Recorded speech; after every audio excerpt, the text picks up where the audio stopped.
Three, two. This is DJ Talks episode 36. My name is Johnny. Hey, what's up? I'm Dan. Thanks for tuning in this week. Last week we talked about the NALCS playoffs. Mm-hmm. Kind of as a tradition that Dan, you and I love to go over league stuff. Even though we're not the most intelligent of analysts, we still like to talk shit about teams and talk up our favorite teams. So hell yeah.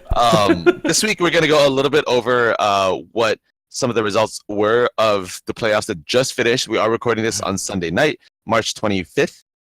So playoffs just took place. The quarterfinals just finished earlier this weekend.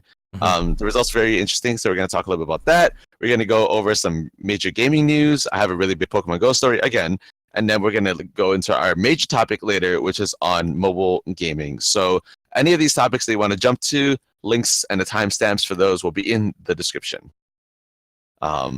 But we might as well start off with our favorite person, I guess. You know what? Our viewer of the century.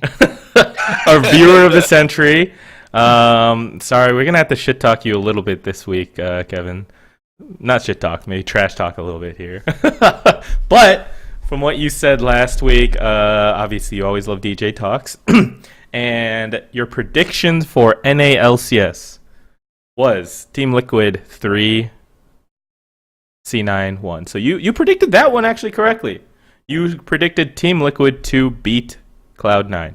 So, he picked or what actually happened was a 3-0, right? So that 3-1's pretty close. Pretty close. Like, not many people would have given Team Liquid that huge edge against C9 especially. So yeah, that's not something you see too often. Mm-hmm. This next one is where you kind of had the teams a little backwards here. TSM 3, Clutch Gaming 0. But to be fair, almost every other person thought the exact same thing.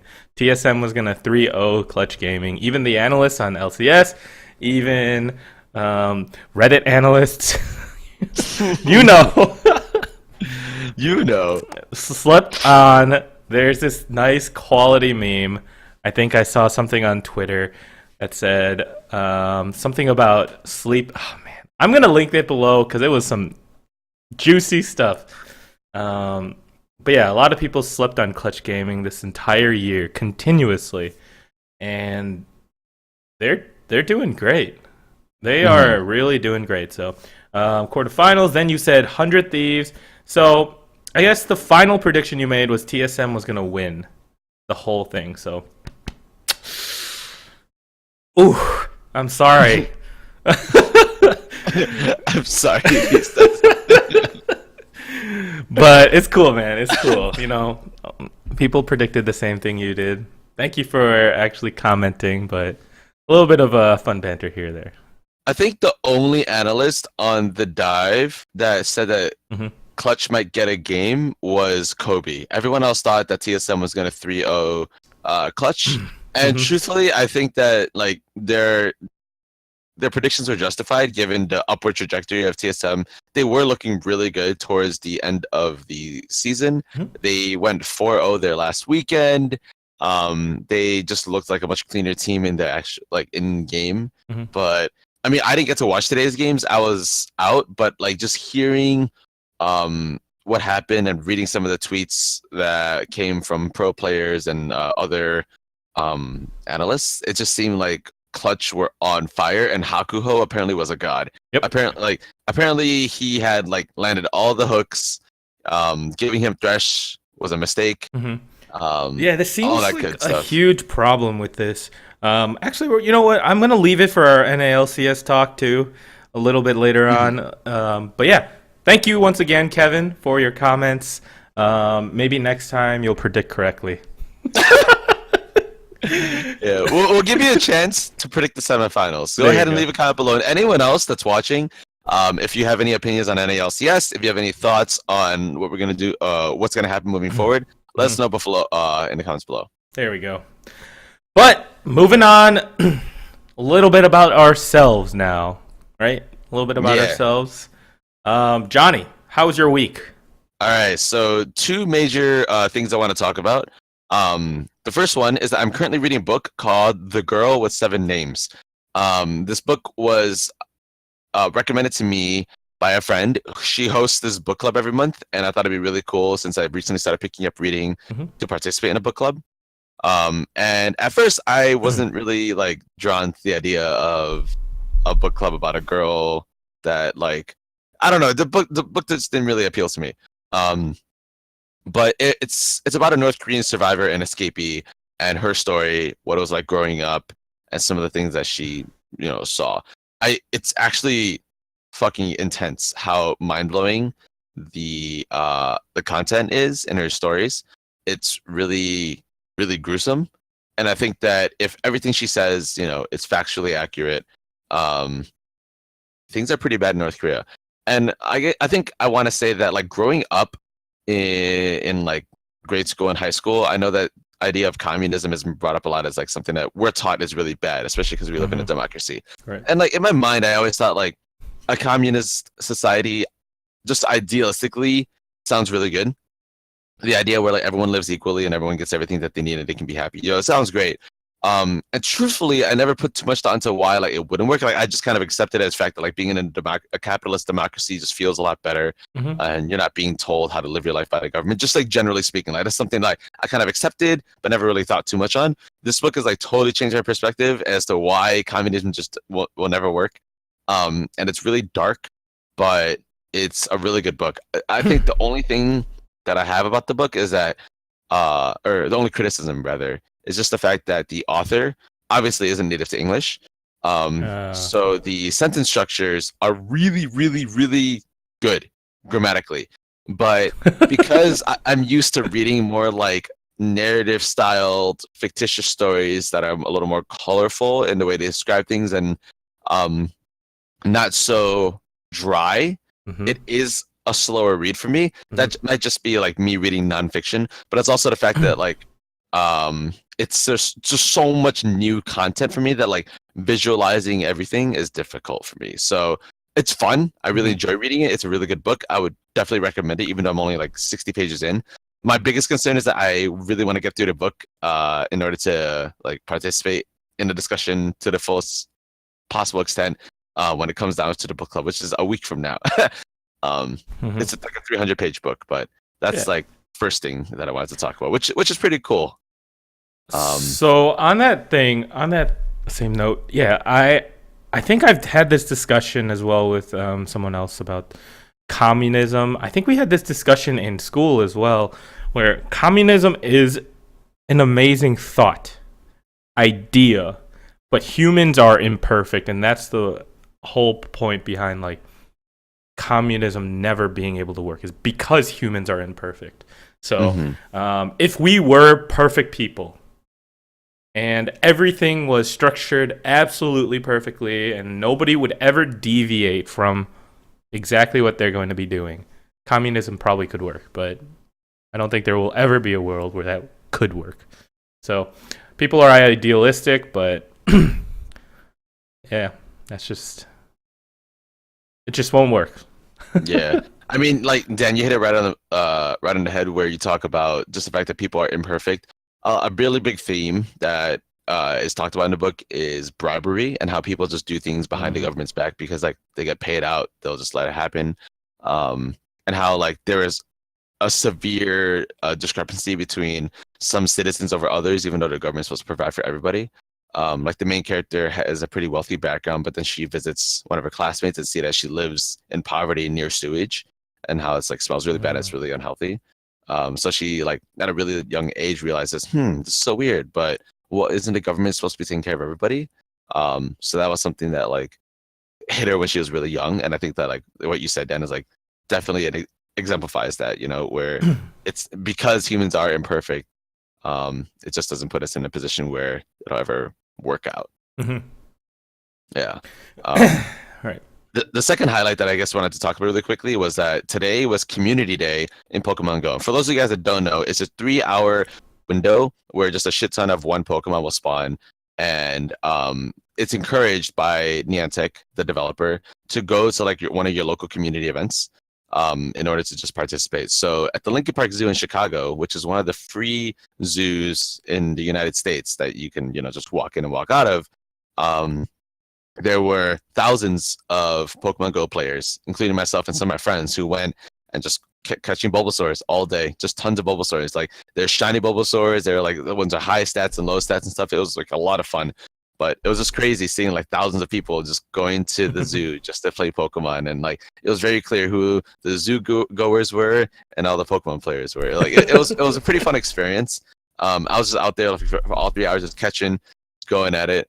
I guess for anyone that does play Pokemon Go, I caught like 240 Bulbasaurs in the 3 hour window, which I was really impressed with. I didn't think I was going to catch that many.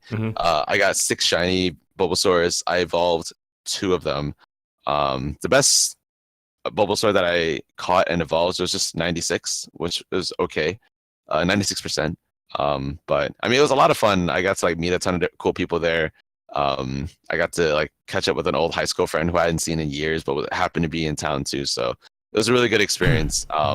And I had a lot of fun with it. I forgot to ask you this. Does Pokemon Go provide Pokeballs, or is it still a purchase system? So when you go to a Pokestop and you spin the disc, you get items. Like you can get Pokeballs, you can get potions, and you can get like whatever. Just enough to like continue playing. But you can buy Pokeballs. It's just never worth it to buy them. Okay. Yeah. But it always provides enough to never need to buy it. Exactly. Okay. Yes. Perfect. Yeah. As long as you're like walking around and like you're like checking out stops and like really cool places in the city, you'll get like a number of Pokeballs, and then like the way the game is set up, you'll get just enough to keep going, and like if you really wanted to, you can just walk around, spin photo discs, and like visit Pokestops and not catch anything to stock up, or you could just like not spin anything because your bag is full, or you don't want Pokeballs, and you want to just keep like emptying out your bag and like using all your Pokeballs for whatever reason. So the options are there. Cool. Yeah. So what did you do this weekend, Dan? So it was one of our friends' birthdays. Shout out to Tony. Happy birthday, dude. And we had a huge event with a bunch of people. We grabbed some food. It was actually my first time at what's called Sunwa Barbecue. It's in part of Chicago called Argyle. So if you haven't checked it out yet, it was actually really good. Chinese food, I believe. Pretty much Chinese food. So wait was a little bit long. Super busy. The time that we went was literally prime time. Luckily, the person organizing the event, made reservations, and even with reservations, we had to wait 30 more minutes. Wow. So that was how busy it was.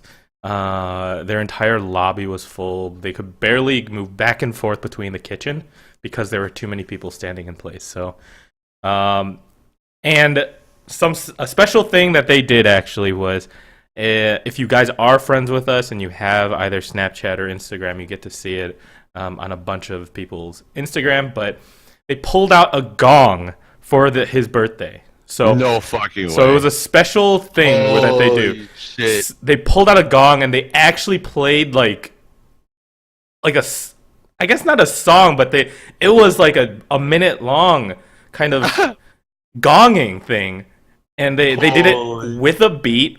It stopped everyone in the restaurant eating. Not they didn't stop it, but everybody was curious, obviously, what the hell this was, and then they shouted out saying, "Hey, Tony, happy birthday!" And the restaurant said the same. Holy shit! And clapped with it, and it was insane. The entire restaurant stopped eating and just said happy birthday to this. So that was super cool. Like I said, if you guys are friends with us on Snapchat or Instagram, a bunch of people have posted it. So, but after that, we actually went to a newly opened lounge, I guess you could say, or performance lounge called the Magic Lounge. And if you don't know a little bit, they talked about this at the show, but apparently Chicago has a very rich magician and magic history. So a lot of people. I didn't know that. I exactly my thought. I have never heard this before in my life, but apparently we used to have in Chicago a lot of magic bars. So a lot of close-up magic and at bars. So when you go to a bar, there's a couple people or magicians kind of doing some close-up magic, and I think they said that 1999 was the last one that closed. So ever since then, we haven't really had too much of a magician's life or a magician's community. So last month, this place called Magic Lounge actually opened up with a bunch of magicians that could perform at a stage. Now, this place looks amazing. It looks fresh, modern, clean. I definitely, if you even remotely are fascinated or curious about magic, or you enjoy watching tricks, and you have that imagination and that just wonder, this is a place to definitely check out, because the show, first off, I'm gonna not spoil the entrance to it, but the entrance had a little bit of a special thing. But the actual inside of it was, imagine a bar lounge kind of thing, where there were small little tables. You have a couple seats around each table, and it was all pointed towards a stage.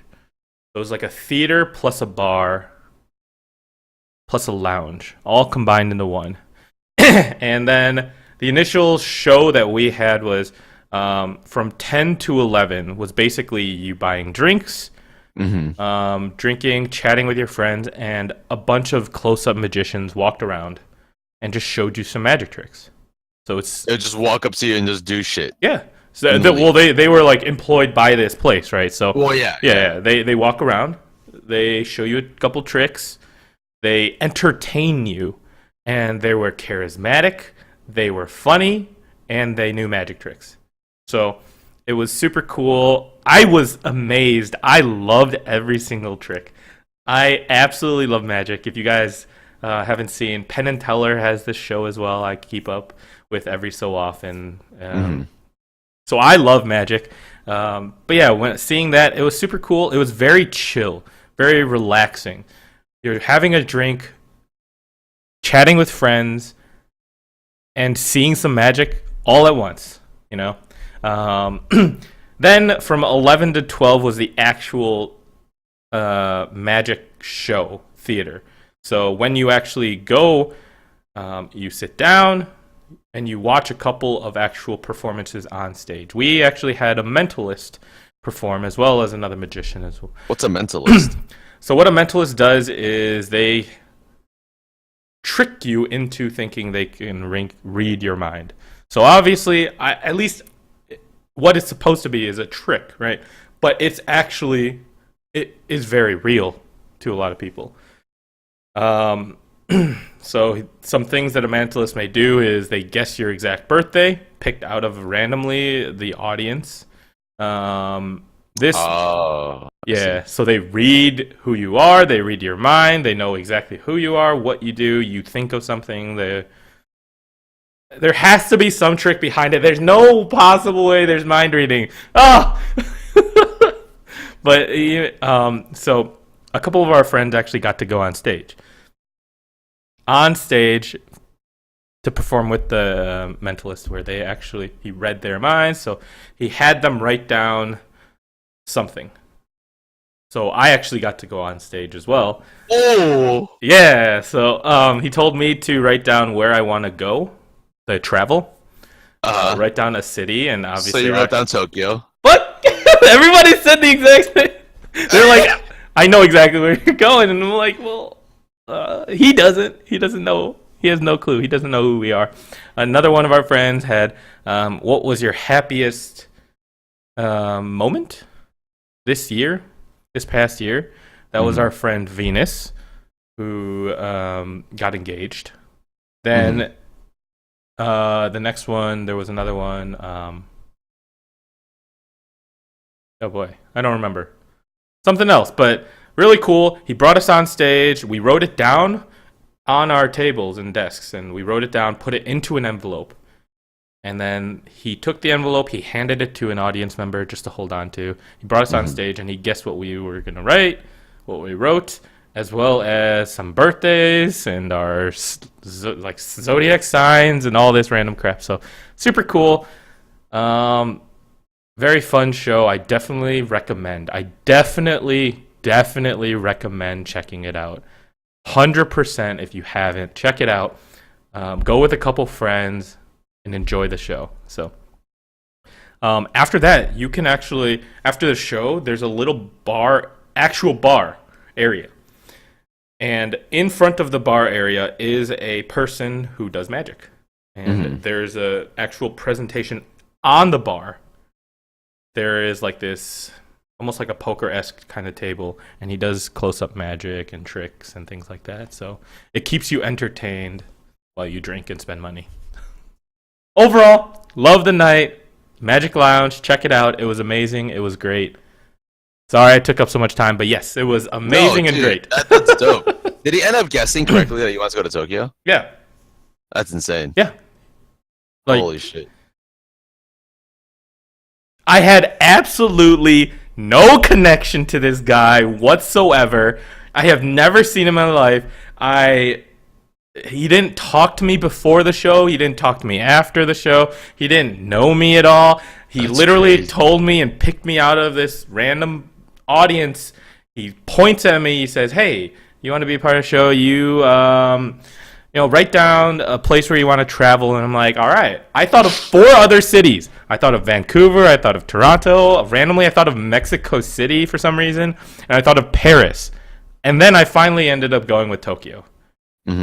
And I'm like, what? What?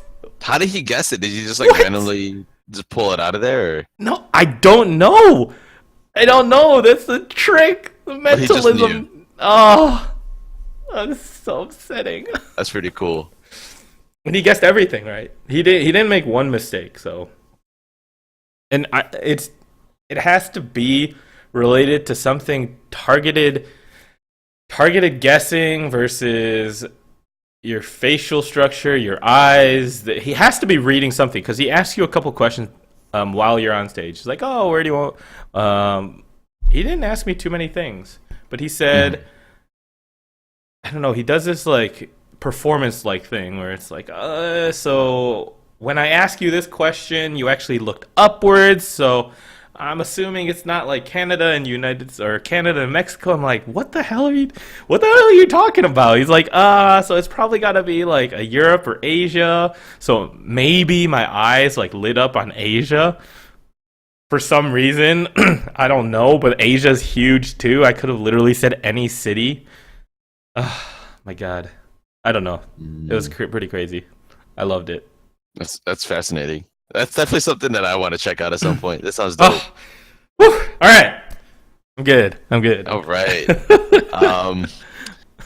Cool. So, in gaming news this week and other related news, there are a couple really cool things that I wanted to highlight. The first one is the Nindies Showcase. And for those of you guys that don't know what Nindies are, that's just a cute little short name for Nintendo Indie games. And as most of you guys know, the Nintendo Switch has been a really, really popular platform for indie game developers to push their like launch titles onto. Or they'll just take their already really successful titles on Steam or other platforms and then port it over to the Switch. So they showcase a lot of really cool games that are going to be coming out over the next couple months. Dan, did you want to highlight some of them? I definitely did. I saw a couple of these. One of them was called Pool Panic. This game looked like so it's a pool table. You have a cue ball and you're hitting balls, but it's not a normal pool table. There's literally like random stages. And your ball actually moves, and it looks like it has arms and legs. And the other balls, you have like arms and legs, and they tell a crazy story or something. And you shoot at the cue ball, and you're supposed to hit these other balls into this random hole. But it's not a normal pool table. I don't know. You guys check it out. It looked super weird. It does look really weird. I just looked it up, but it looks pretty cool. It looked super cool because if you like the pool games, like I know there's a bunch of mobile pool games as well as I remember if you guys don't remember miniclip.com back in the Yeah, day with the mini yeah. games. We Uh-huh. used to play pool on that, like online pool games, super fun. But this is completely different. They took pool, a very standard game, and just like you're taking drugs watching this game or something like that. So Yeah, it looks really weird, and they call themselves the uh world's least realistic pool simulator. there you go. So there you go. Game number two was called Bomb Chicken. Now, Bomb Chicken, it just looked really hilarious. It just looked really funny. You're literally a little chubby fat chicken, and you lay bombs, and you can lay bombs on top of each other, and then you can push the bomb, and then there's like probably puzzles and bosses and things like that. I don't know. It just kind of looked entertaining for me. So It's a bomb chicken platformer. there you go. This looks so troll, dude. That one looked really cool as well. Yeah. And third game that I actually saw was called Lightfall. This actually looked pretty legit. Um, Lightfall, it almost has a dark ninja-esque theme, sort of. But you create blocks out of something. I don't know. All I did was watch the trailer, but you create blocks where you can. It's like a puzzle game where you have to jump off of, like you can wall jump off of this little block that you create, and then into another block, and you can keep creating some stuff, and then there's like holes that you jump over as well that you can create a block under you, so you can have a platform. So I don't know. It looked super interesting. Actually, a well-made game. This isn't just some random indie game from what it looked like. It looked like a very well-made game. So, um, super interesting games. I watched the showcase. Mhm. I didn't know about it, but I keep up with Nintendo, so I liked it. I enjoyed it. Yeah, Check 'em out. we'll drop a link to the showcase below. The video's only like 11 minutes long, but they kind of highlight Mhm. all of the upcoming cool titles. So we'll definitely recommend it. Even if you're kind of like thinking about buying a Switch, I know a lot of people are on the fence about it, but like Mhm. seriously, I think that beyond the AAA titles, the indie games are like a really big reason to consider picking one up. And if they Um, price them right, it actually is pretty worth it. Then exactly, that's another really big thing. You're not paying AAA prices to get really good game there experiences, you right? go. Next, I want to talk about really briefly in League of Legends, Aurelia got a huge champion update. And she looks amazing. Dan, you and I got to watch the trailer earlier this week. What were your Mhm. initial impressions when you saw that? I thought it just looked badass. Like Yeah. honestly, just a super badass blade wielding. Oh God! Woo! Yeah. She just looked cool. Yeah, like that was my reaction to it. I'm looking at it, I'm like, I just felt like a stupid kid in awe. Like I was just like drooling a little bit, like it's just so cool. like dashing around with all these people. I know that there is like always one guy on the internet to figure out exactly what she does, and like that was a top comment on the thread where they showed the little trailer of what she does. But Mhm. it does kind of take a lot of inspiration from the way she used to work with her Q being this like reset sort of thing, and super like being blade oriented with all of her abilities. But Mhm. I mean, she looks really cool. I think that the champion seems like a bit complex, but the animations look really clean, and all of her splash outs are getting updated and stuff. So I'm really excited to see what the final product looks like. There was a. I think she's already out. I think. What? No, I thought it was the No. next patch. All right. Maybe she was on PBE, but Oh yeah, she's probably on PBE. there was a little clip of Aurelia carries you, which is an Aurelia main. Yeah. High ranking Aurelia main. Um, he just 1v2'd, and it just looked insane because it didn't look like he was super head, but he just continuously reset, jump, and then it just he used his ult, which is this gigantic blade looking. Oh, woo! Like a Blade Arena sort of thing. Oh man, like think of if you have watched Bleach. Byakuya, anyone who's watched Bleach, I know Byakuya's little Bankai. So, for those who watch Bleach, sorry, there you go. Never watched it, but All right, I it's trust cool. you, Dan. I believe. But yeah, whatever Riot's team is doing a great job in artistic design, champion design, and just making a champion look super unique and just cool. Or maybe it's just the trailers.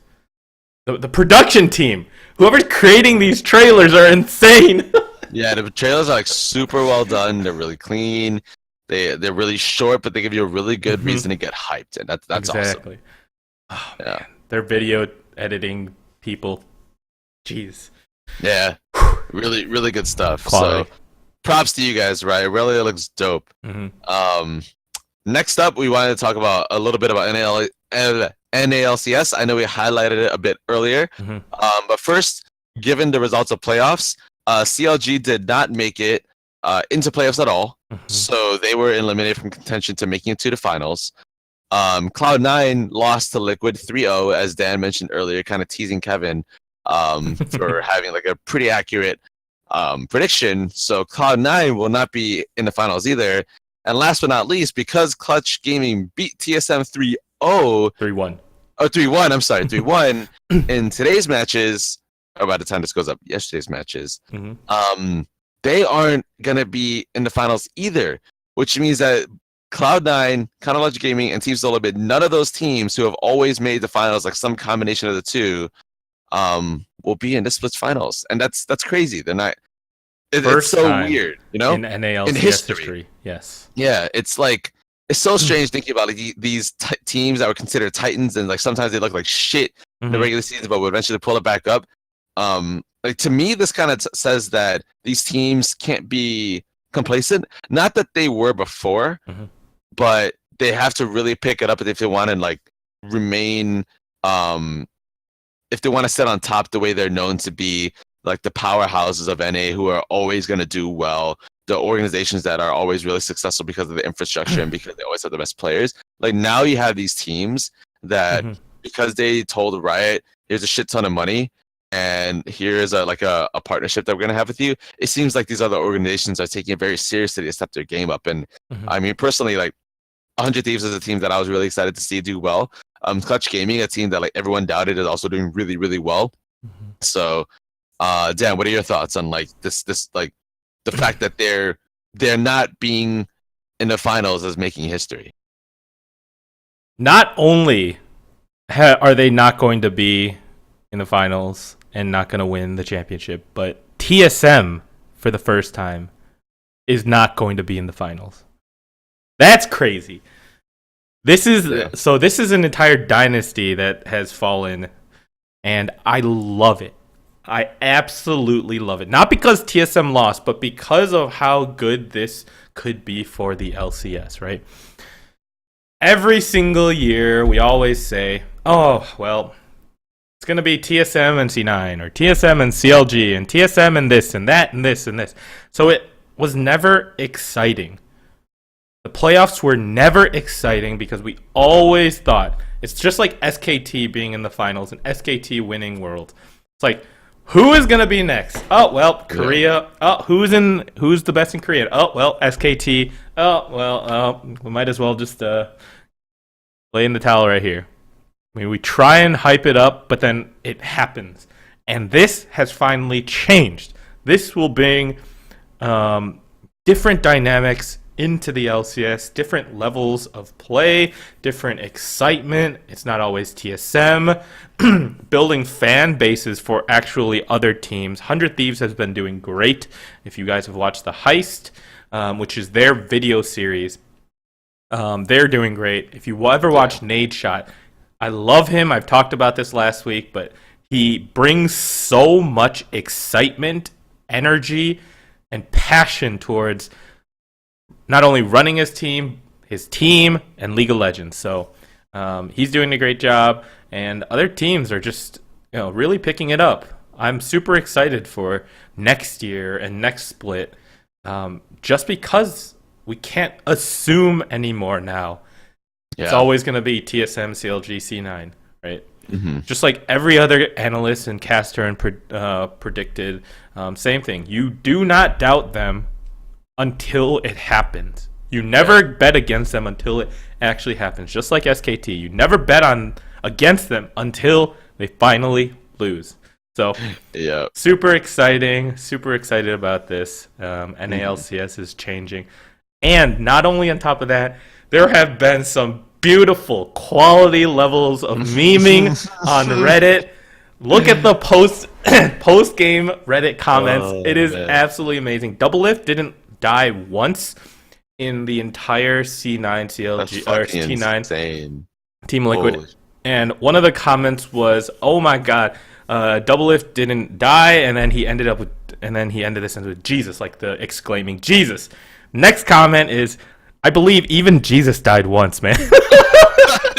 I actually saw that in the post game thread. I'm like, Oh whoa. yes, it's beautiful. I Oh. laughed so hard. Oh. Savagery. Oh, Savagery is man. so real. So there's some good stuff. I love it. It brings so much more excitement and entertainment, Yeah, and I'm loving it right now. So it's good stuff. hey, TSM gave up Double Lift. You know, they deserve That's this. true. They That's true. deserve this. Yeah. So moving right along, now it's time that we get into our featured topic, which is mobile gaming. And truthfully, this was inspired for a couple of different reasons. Yes, part of it was because like if you've been following, I've been like on a huge Pokemon Go hype train. I think that there is an element of bringing major franchises to the mobile platform Mhm. that has the effect that Pokemon Go has on the world.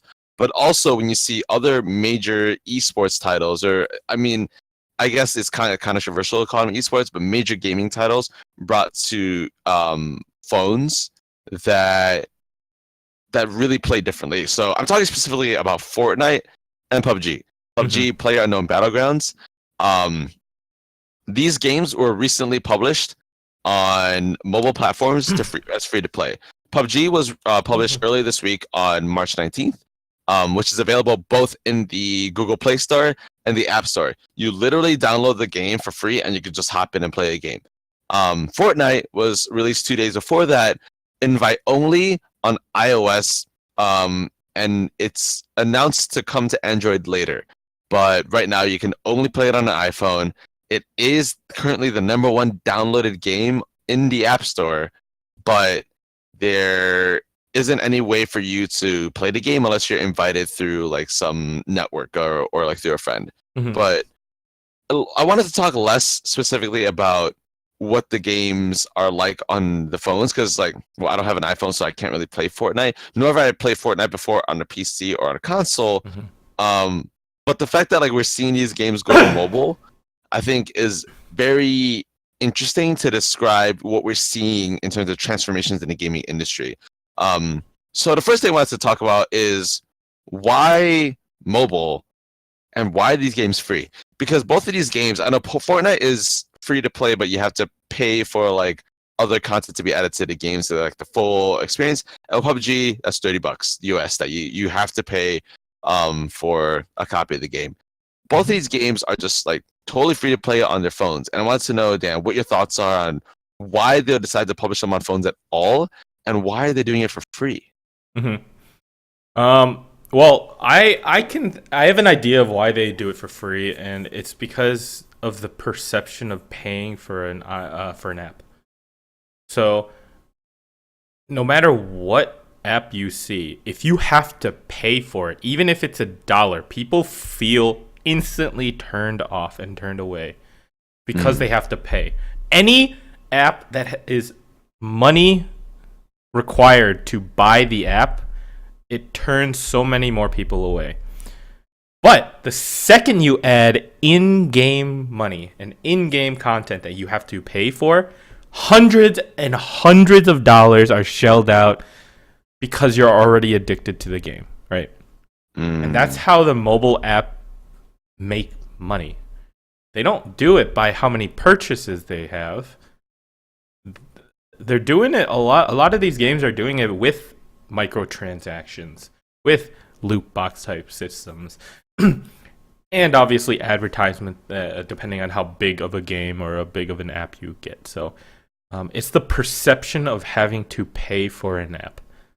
I've done this before. I have 100% done this before. I'm like, oh shoot, this game is $1. Nah, I don't want to play it. But The second I start, I've paid for games on apps. Not paid for games. I've paid for in-game content on apps because I've already invested so much time into it. And I'm like, I want to pay more. I want to put more money. Oh, $10 down the drain right there. You're technically paying $10 or however much you spend in-game on that app. Mm-hmm. So it's the perception. And I bet there have been studies done about this. I 100% guarantee you there have been studies done. And that's why it was free on the mobile. I think you make a really good point, Dan. The fact that you kind of buy into the game with the most valuable currency that you have, which is your time.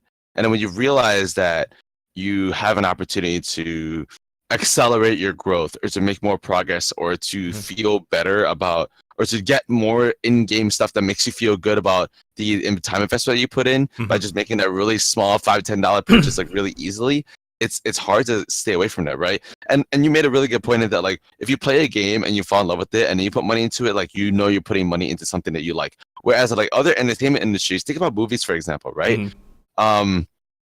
If you go and you buy a movie ticket, you're paying full price for something that you don't know if you're going to enjoy or not, which then is telling of how bad you might feel paying for a game that you might not like. And like all of us know what that's like at some point, where you pay for some form of entertainment that it turned out to be disappointing.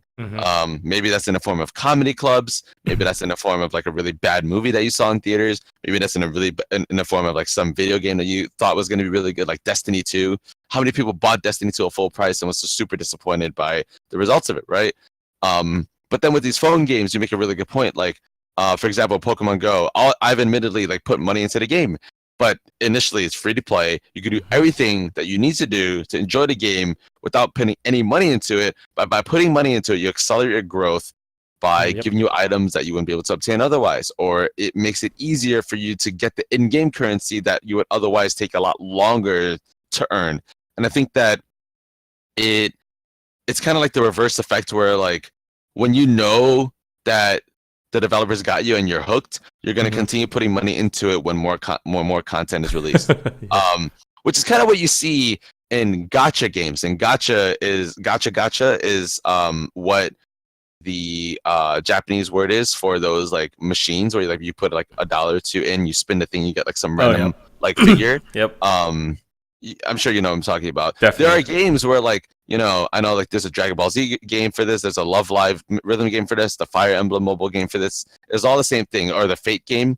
You could put real money or use a special in-game currency to roll for your favorite characters, right? And technically those characters, they might like have the same or better combat stats than the ones that you get for free. They might be in like really cool outfits or really cool like, you know, themes to like make them stronger or whatever. But like as long as that content keeps going out, it's really easy to just throw money into it. And I feel like that's definitely possible with something like PUBG or Fortnite, where like they release new in-game content that maybe if you pay the full license for on your PC you would get, but you know, you could just unlock for like $2, $3 every time on the phone. Right.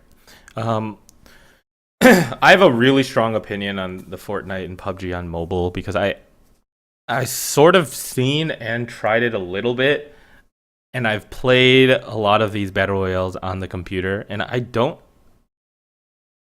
personally enjoy these types of games, especially ported from something like the PC. You don't enjoy them on mobile? On mobile, yes. Okay. Sorry. No, you're fine. If it was a mobile game that ended up going to the PC, that transition is so much better. But going from something so... if you've ever watched Fortnite and if you've ever played Fortnite, the number of mechanics that you have to have. There's number of things that you can do. You can build a wall, you can build a ground, you can build a slanted, like, almost stairs thing. You can build a roof on top of you. You can shoot, you can switch guns. There's so many things involved that porting it from a PC to a mobile and not being able to do all of that feels so limiting. Right?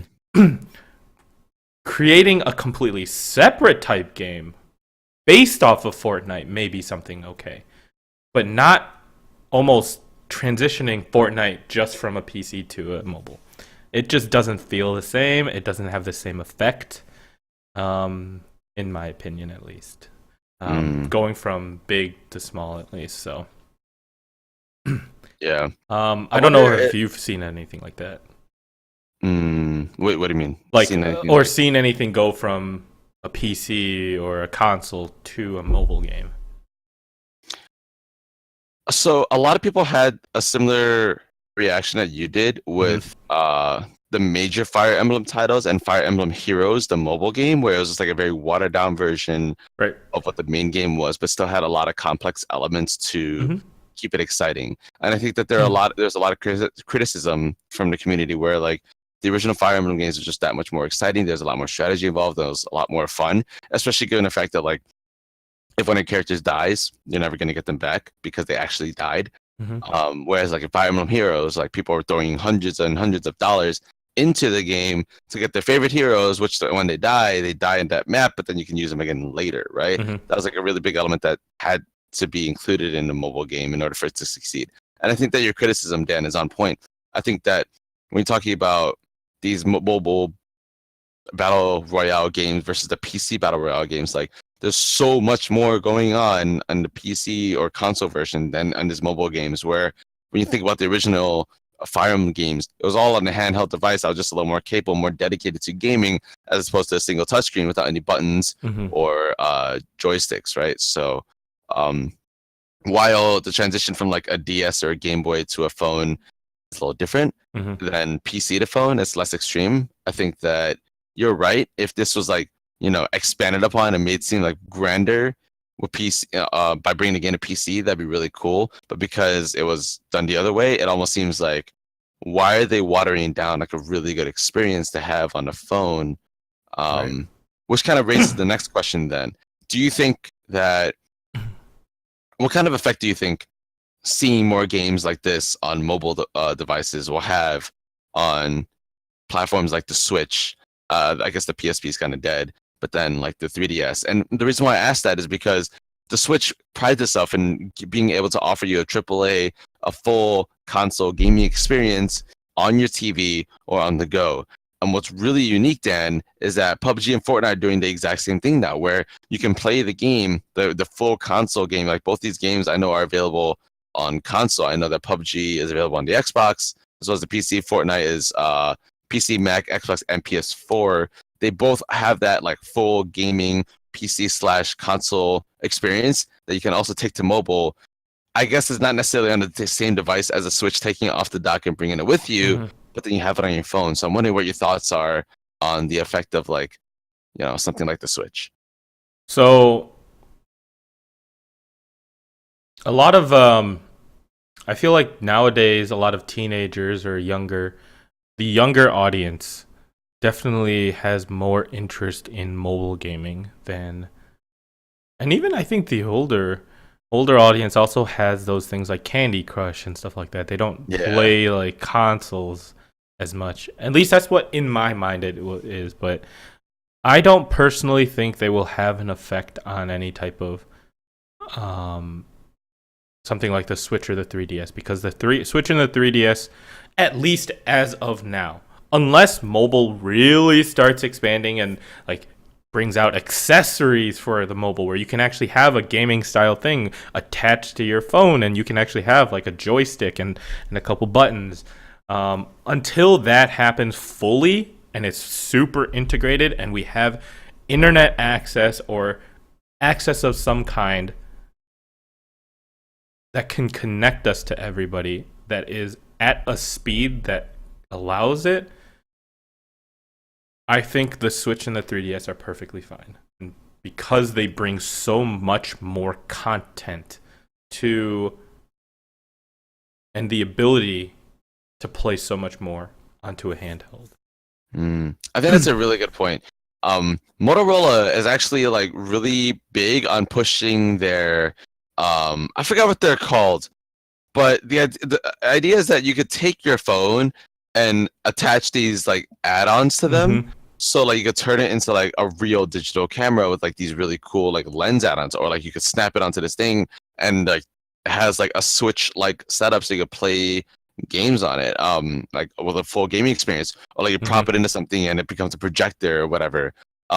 So I guess what you're saying is that like if that's like something that's more full-fledged, then you might see more of that like full type gaming experience. I also know like once upon a time ago, the Nvidia Shield is a thing where it was a little device that was the shape of like an Xbox or GameCube controller with a screen that popped up, and it ran Android OS, and it would have all the capabilities of like what your phone Android's OS would have, except for the phone feature, and you would just be able to play games on it. But like, you know, that didn't really take off because of the hardware limitations and how expensive it was Hmm. and things like that. But um I think that like this kind of led me to thinking about if these kinds of games continue to take off, right? When we see like more people playing Pokemon Go, more people playing PUBG, Hmm. Fortnite, Hearthstone is still really popular on mobile. With all these like really big games, developers are in this awkward position where if they want to provide a really good gaming experience, then they are going to have to make these games maybe more demanding on hardware. But you also want to expand it to have as many players as possible access your games, which means that you need to water it down the way like Riot has done with League, where like you can play League on toasters because the game doesn't have that many like hard requirements in order to run. Right. So then that kind of makes it easy to think like, you know, we're approaching a point where Apple set the standard of flagships at their peak being four figures, $1,000, which I hate, by the way, but is a real thing. Um, and that concerns me because I don't want to see, you know, the Samsung Note 20, whatever, charging $1,000 for that flagship device, and I don't want to see other developers do that. But it's time. History has told us time and time again that when Apple does something in a market and kind of pushes those boundaries, other companies follow. And it makes me wonder if we're going to see more game design phones enter the market because of the demand for mobile gaming. I know that one phone that came out late last year, 2017, and is on sale now in early 2018 is the Razer phone, which is a Hmm. phone that was specifically designed for people to play games on the phone. And what's really cool about it is that they're really, really nice add-ons to it, where like you can snap it into a laptop case and it'll run the entire laptop and power it because the phone is so popular, and you can actually use the phone as like a touchpad, which I thought was like phenomenal. That's like really cool.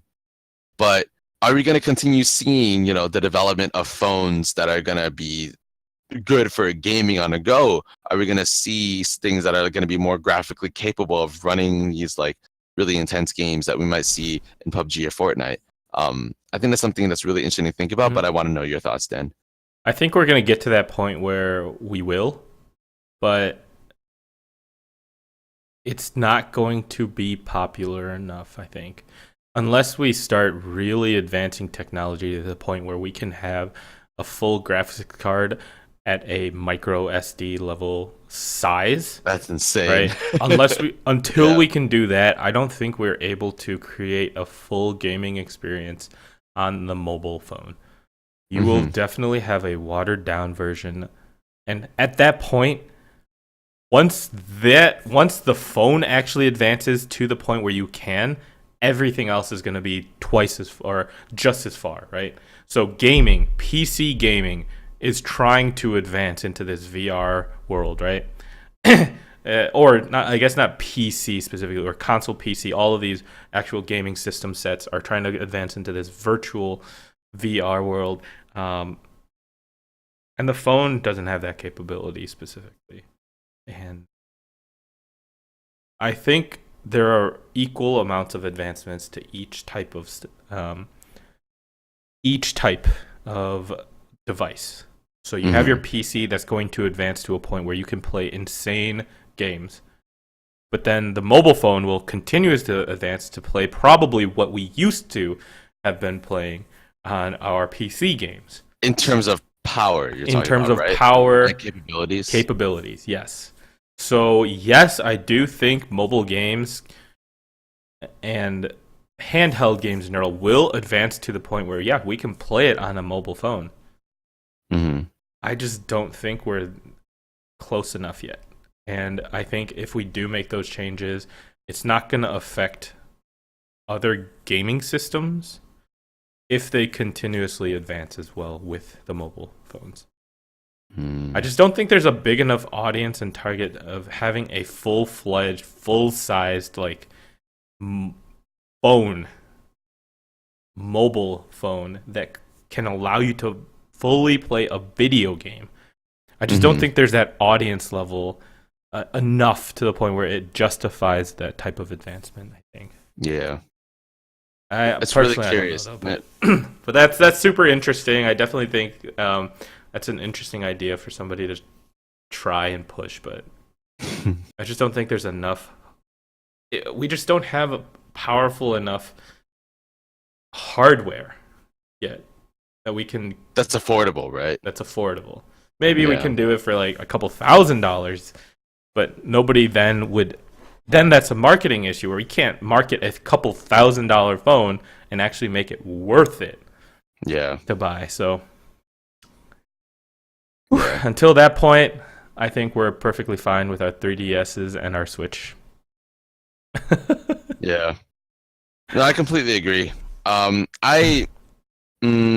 It kind of worries me thinking about like what mobile gaming looks like in the future, because I know that there are a lot of pushes to get people off their phones and like build human interaction and stuff, and I think that's fine. I also think that's why Pokemon Go is like such a unique game concept, because it takes a franchise that a lot of people love.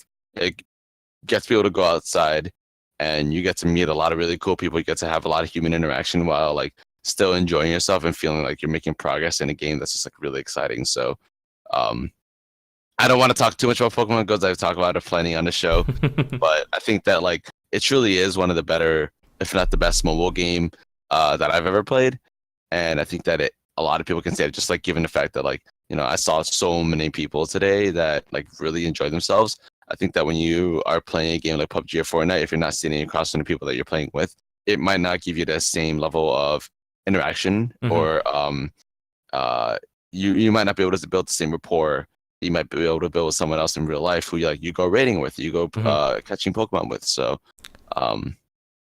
that's why I want to see eventually the VR type thing. I just want it because you can actually sort of physically see them if that gets to that point. So something like a sort of online sort of thing, right? Yep. Yeah. Hell yeah. Obviously you create a character, but then you at least have somebody kind of you're talking to, and you can sort of see a face, whether it's created or not, you know.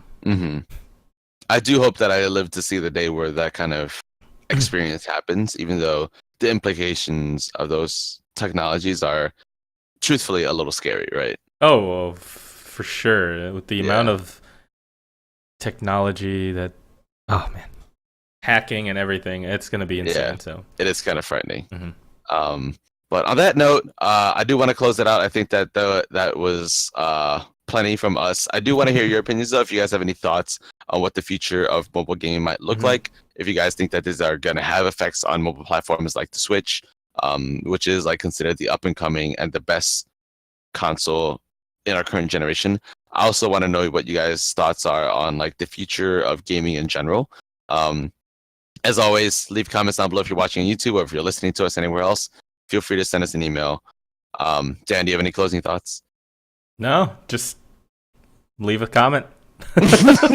Please. Yeah. But yeah, thanks for tuning in, guys. Next week, we will be hosting our last regular episode of DJ Talks, because Dan and I will be in Boston for PAX East, where we will do a special vlog episode together. What we're going to be doing in an episode, neither of us fucking know, but stay tuned for that. And if you guys have any topics that you ever want to hear from us, be sure to let us know. But until then, you'll hear from us next week. See you later.